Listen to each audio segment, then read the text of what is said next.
সরকারি চাকরির প্রবেশের বয়সসীমা ৩০ থেকে বাড়িয়ে ৩৫ করার দাবিতে যে আন্দোলন ছেলেপেলে করলো গতকাল, নজিরবিহীন আন্দোলন। এই আন্দোলনটা কিন্তু আসলে অনেক দিন ধরে চলতেছে। আমি যখন প্রতিদিন অফিসে যাই এই শাহবাগে, আমার মনে হয় বিগত ৫-৭ বছরে ম্যাক্সিমাম টাইমই এই ছেলেপেলেদেরকে দেখেছি। গণ অনশন কর্মসূচি পালন করেছে তারা, কাফনের কাপড় পরে দিনকে দিন মশার কামড় খেয়ে রাত দিন পরে থাকছে এই প্রেস ক্লাবের সামনে, শাহবাগের সামনে, আমি নিজ চোখে দেখা।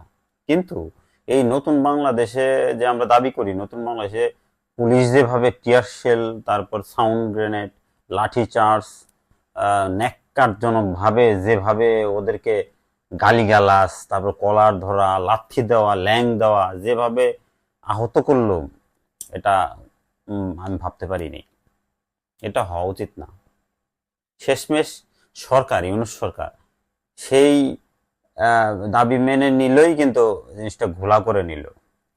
দাবি মেনে যে নিছে সেটা বলবো না, তারা অলরেডি ২ জন প্রতিনিধি দল সেই যমুনার ভেতরে নিয়ে একটা সময় নিছে ৭ দিনের, যে ৭ দিনের ভিতরে একটা কমিটি ঘোষণা করতেছি, এর ভেতরে তোমরা আন্দোলনটা থামাও, তারপর আমরা এটা ইনশাল্লাহ যৌক্তিক একটা পর্যায়ে আমরা যেতে পারবো।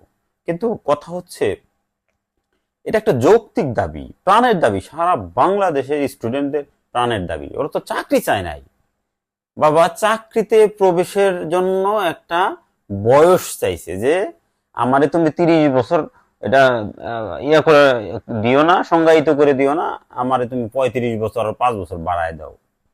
আর একটা মজার বিষয় কি জানেন, সারা পৃথিবীতে একমাত্র ২টা দেশ আছে চাকরিতে প্রবেশের বয়স মাত্র ৩০, সেটা হলো বাংলাদেশ আর পাকিস্তান। হাস্যকর না বিষয়টা? অনেক দেশে আছে চাকরিতে কোনো প্রবেশের কোনো বয়স সীমা নাই। অনেক দেশ আছে, ৪০ আছে, ৪৫ আছে, ৫০ আছে। আরেকটা বিষয় দেখেন, বাংলাদেশ সব আজব সিস্টেম। পৃথিবীর ম্যাক্সিমাম দেশের শিক্ষকদের মর্যাদা সবচেয়ে বেশি, শিক্ষকরা বেতন পায় সবচেয়ে বেশি, আর আমাদের দেশে উল্টা, শিক্ষকরা পায় ১২,৫০০ টাকা, ১৬,০০০ টাকা এমপিওভুক্ত। আর প্রাইমারি স্কুলের শিক্ষকরা কত বেতন পায়? সব দিয়ে ২০,০০০ টাকাও হয় না। তাহলে কোন দেশে বাস করি বলেন? সুতরাং আমি এই যে ছেলে পেলে যে ৩৫-এর আন্দোলন করতেছে চাকরিতে প্রবেশের জন্য, এটা আমি সম্পূর্ণভাবে সাপোর্ট করি। এটা সাপোর্ট আমার সারা জীবন অব্যাহত থাকবে।